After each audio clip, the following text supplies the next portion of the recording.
After years of the same stale formula of the new Super Mario Bros. Series, Nintendo has finally given us a grand return to a more creative 2D Mario game, with all new levels, gimmicks, enemies, and more. Just like a lot of other people, I'd been anticipating Super Mario Bros. Wonder ever since we got our first look at the trailer. Months later, the game is finally released, and it did not disappoint. Before I continue, just be warned that this video will contain spoilers for the game, including the stages, boss fights, and ending. I urge you to play the game yourself, experience everything you can, and then come back to watch this review after. With that being said, let's not waste any more time. Like most Mario games, especially the 2D ones, we can never really expect a grand story to go along with the journey. The same can be said about Wonder, but it is definitely different from most 2D Mario games. The story takes place in the Flower Kingdom, ruled by Prince Florian, our companion throughout the game, as well as the many Poplins, the toads of the Flower Kingdom. As you'd expect, Big Bad Bowser comes along and kidnaps the princess. Wait, you mean to tell me that's not how it goes this time? That's right, Bowser finally has a new goal this time, that being to collect all the Wonder Power and create his big wonder. Of course, this is nothing too deep or special, but it is nice to finally have a slightly different story. The objective of the game is to collect the 6 Royal Seeds, which can each be found in their respective worlds. One by one, the seeds destroy Bowser's Cloud Piranha plants until we are able to face him head-on and defeat him, claiming the final Royal Seed. There's not much to praise in terms of storytelling, but that is usual business with 2D Mario. For me personally, the story is not the focus when I'm playing Mario, so I will quickly move on to the more core parts of the game. To me, and many other people, the most important parts of a Mario platformer are the controls and, of course, the levels.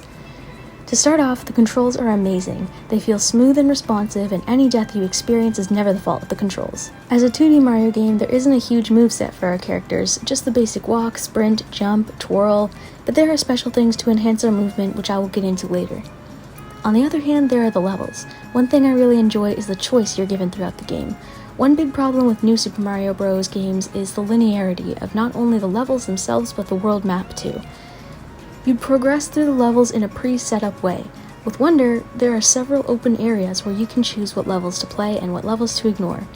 One great example of this is the Sun-Baked Desert, where I felt total freedom with what I played. You can walk around the sand area and the palace area and find tons of little secret levels everywhere. The freedom doesn't stop there though. Every level has 2 or 3 Wonder Seeds that you can collect, and you don't necessarily have to collect them all. There are Wonder Seed number requirements throughout the game in order to progress, so you should be collecting as many as you can, but I just like how you can choose to leave certain objectives for later. The level design and the Wonder events are super unique and fresh. I found myself smiling and laughing during so many levels, it made me feel like I was a little kid experiencing video games for the first time again. There are tons of memorable levels, but I'll just name a few that I really enjoyed. One common theme throughout the game are these musical-like levels. The second level in the game is called Piranha Plants on Parade, where the Wonder event consists of these little plants singing and walking around the stage, as platforms appear to the beat. Some of my favorite musical levels are Upshroom Downshroom, Climb to the Beat,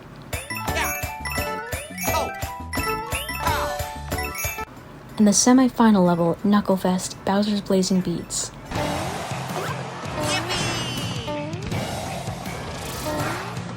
The main gimmick in Super Mario Bros. Wonder is the Wonder events, which play out during every level. Some of them are super unique and fun to play through. There are several levels where you can take the form of an enemy, like a Goomba or a Hoppy Cat. One event I found interesting was the one in Condarts Away, where you walk in the background instead of the primary stage. Yet another super cool thing I enjoyed were the pipes that would take you to the far background of the stage. In the second level of the game, we can get our characters to the background and the foreground, and it's just so cool to see such dimension in a 2D game. Overall, the level design is satisfying and memorable. The worlds are all unique and every level feels cohesive while also being different enough to not get stale. During speculation, I saw lots of people thinking that we'd get tons of returning power-ups for this game. I was also in that boat, hoping that the game would bring back the most power-ups ever and we'd have a huge catalog of them to choose from. However, this was not at all the case. We only have 4 main power-ups in the game, not including the Super Mushroom or the Superstar. These power-ups include the returning Fire Flower, as well as the newly added Elephant Mushroom, Drill Mushroom, and Bubble Flower. The Elephant Mushroom turns you into an elephant and gives you the ability to hit enemies with your trunk, destroy certain blocks, and water flowers, provided that your trunk is full of water. This is probably my personal favorite of the bunch. Next is the Drill Mushroom, which gives you the Drill Cap. It can burrow in the ground and the ceiling only on certain materials. You can also kill enemies from below with your spiky drill, and destroy blocks and ice. Finally is the bubble flower, which allows you to shoot bubbles out. These can be jumped on for platforming and can also kill enemies. The reason we didn't get a whole lot of power-ups, at least in my opinion, is because of the new badge system. When this was first introduced, I thought I wouldn't like it, but after playing around with it, I think it's pretty cool. There are 3 categories of badges, those being the action badges, which generally give you another form of movement, the boost badges, which help you out with certain objectives in platforming, and finally, the expert badges, which give you a special effect such as constant jumping or running, or even turning invisible. These badges open up a realm of possibilities and are generally really fun to use.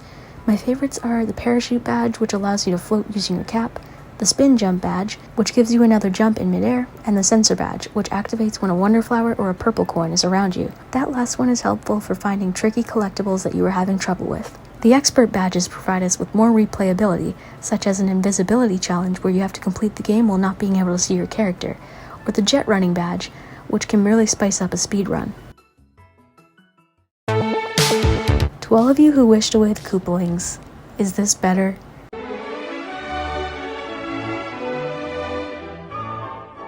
I'm sure literally everyone was expecting some unique boss fights against special enemies and wonder events, but unfortunately that's not what we got. Introducing the first and kind of only big negative about Super Mario Bros. Wonder, the boss fights. Guess how many times you fight Bowser Jr.? 4 times. 4 whole times, and that is it. Those 4 battles, fighting the same boss, are the only boss fights in the game besides the final Bowser fight. I will say they were all unique and had different wonder events to go along with them, such as the first one, where you and Bowser Jr. take turns being big and tiny. There was also one where Bowser Jr. clones himself and makes the stage all dark, which I thought was cool. So yeah, some cool fights for sure, but it is definitely disappointing that we didn't get anything more. I was wondering why they weren't showing off many boss fights in the trailer, and I guess this is the reason why.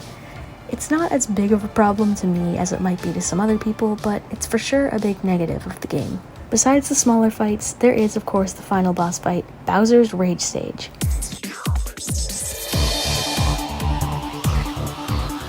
There has been tons of amazing Bowser fights throughout the series, and this one is no different. I will say, the boss fight itself was pretty easy. The stage leading up to it included tons of wonder events coming together, like the singing piranha plants, floating in the air, the pipe worms, bull rush stampedes. It was all very cool and made for a fun finale. The Bowser fight sees you fighting a mechanical Bowser with hands that have targets on them. You are supposed to time your jumps to the beat in order to get a boost to hit his hand targets, or, more importantly, the big button on his chin. I enjoyed this boss fight a ton. Does it top fights like from Galaxy or Odyssey? Not quite, but those are completely different games anyway, so it doesn't matter all that much. One of my favorite parts of Super Mario Bros. Wonder is the amazing art style and animation. It just brings so much life and character to this already incredible game. Everything from the world design to the characters' expressions and movement. This game is absolutely beautiful to look at. Each world has its own feel, colors, and elements that make every place feel like a truly new area. The colors are super vibrant and pleasing to look at. The design of the several new enemies are special and fun. It's just such an enjoyable game to stare at. The charm and attention to detail is truly praiseworthy, and I am so glad to see Nintendo putting in so much effort to revive the 2D Mario games again. When your character is almost off the edge, there's a little animation of them trying to keep their balance. When the button to sprint is pressed down, your character gets a little determined look on their face. Even just the regular animations of sprinting and jumping are spiced up to give so much life to these characters that wasn't present in the new Super Mario Bros. Games. I apologize for comparing the two so much, but it is just incredible to see Nintendo putting in so much effort to give the series a new life. I love the new direction we are going in, and I hope the art style and animation of 2D Mario platformers only evolve and continue to charm us as the years go on.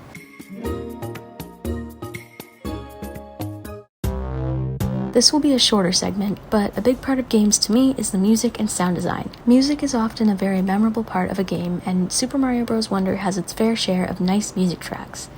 Of course, there's the previously mentioned musical levels, which all have really cool songs to go along with them. A few tracks that stood out to me were the Snowy Overworld theme, the Underground theme, and the Airship theme. I think lots of the world map songs were really sweet too, especially Pipe Rock Plateau and Petal Isles. Besides the music, the sound design is really nice as well, like the little sounds that play when you jump or collect a power-up or a coin. I also really like the ground pound sound effect, which sounds like this. When I play video games, I tend to gravitate toward collecting everything I can. I really enjoyed Super Mario Odyssey because there were tons of moons, purple coins, costumes, and more to collect. Super Mario Bros. Wonder has its fair share of collectibles as well, which has been super fun to collect so far. Primarily, there are the Wonder Seeds, which are obtained by finishing Wonder events, reaching flagpoles, or buying or receiving them from Poplins. As I mentioned before, there are 2 or 3 seeds per level, some being secret or hidden, like the one in Piranha Plants on Parade, which requires you to jump up above the stage to find a secret exit. Another main collectible are the purple coins. There are 3 different variants, all giving you different amounts to your total counter. There are the small ones, worth 0.1, the slightly bigger ones, worth 1 point, and the main collectibles, the 10 purple coins, which, as the name suggests, give you 10 points to your total. There are 3 big purple coins per level, which act as the star coins of this game. The purple coins aren't for nothing though, as there are several Poplin shops set up all around the worlds that sell goods in exchange for purple coins. The final big collectible is the standees, which can be bought from the Poplin shops for 10 purple coins each. You will receive a random standee, which will give you one of the 144 available standees. You will get lots of duplicates, so it can take some time and luck to collect all of them. If you don't know, standees are primarily used online as a sort of marker, stating that you were there. They can also be used to revive other players and are generally a really cute little feature that I enjoy. One other aspect of completion are the 5 ribbons displayed on your profile. These are just like the stars on your profile from the new Super games. As of writing this, I'm not sure how to get all 5 ribbons, although I know that 1 is received after completing the main story and beating Bowser. Finally, I will talk quickly about the characters. In total, there are 12 characters, including Mario, Luigi, Peach, Daisy, Yellow and Blue Toad, Toadette, and the Easy Mode characters, Green, Red, Yellow, and Blue Yoshi, and finally, Nabbit.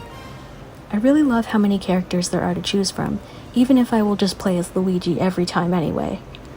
It's obviously really cool to have Daisy as a playable character for the first time, but I will mention that I really dislike that Yoshi and Nabbit are limited to baby mode. I really wish Nintendo would change this to be a toggle in settings, so that any character could be played on easy or normal mode. This will be another relatively short segment as there isn't much to the post-game. Initially, when I finished the story, I was under the impression that there was no special world, because I didn't get a notification or anything. But then, I went around to complete the levels I haven't gotten all the stuff in yet, and I discovered the secret exit in Pipe Rock Plateau, which led to the special world. I haven't fully unlocked this place yet, but it seems that every world has its own level. I've played 3 so far, and they were certainly a bit harder than the rest of the game, but honestly, they weren't too brutal and only took a few failed attempts each. Onward and upward!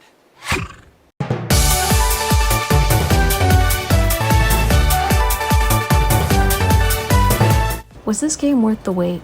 Absolutely. After years of the same old 2D Mario games, it was about time we got treated to something so special. As a longtime Mario fan who's been playing since I was a little kid, this game really means a lot to me and really puts it into perspective how far this series has come over the years. Do I hope Nintendo makes a Super Mario Bros. Wonder sequel? No. I want the 2D games to continue going in a unique direction, each one being completely different from the last. As incredible as this game was, we don't need another era. We need more creativity. This game has clearly shown that Nintendo can still make magical and special Mario platformers just like Super Mario World. Like all games, Super Mario Bros. Wonder is not perfect. It has some flaws like the lack of boss fights or levels that feel too short. But overall, God was this game amazing. A truly magical experience complete with stunning visuals, incredible gameplay, and memorable level design. Super Mario Bros. Wonder is seriously a wonderful game.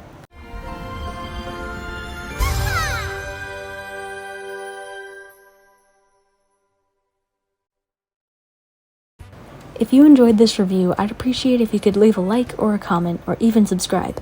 I'd love to hear your thoughts on this new game. Keep an eye out on my channel because I will soon be releasing a big video ranking all the tracks in Mario Kart 8 Deluxe when the booster pass is finally finished up.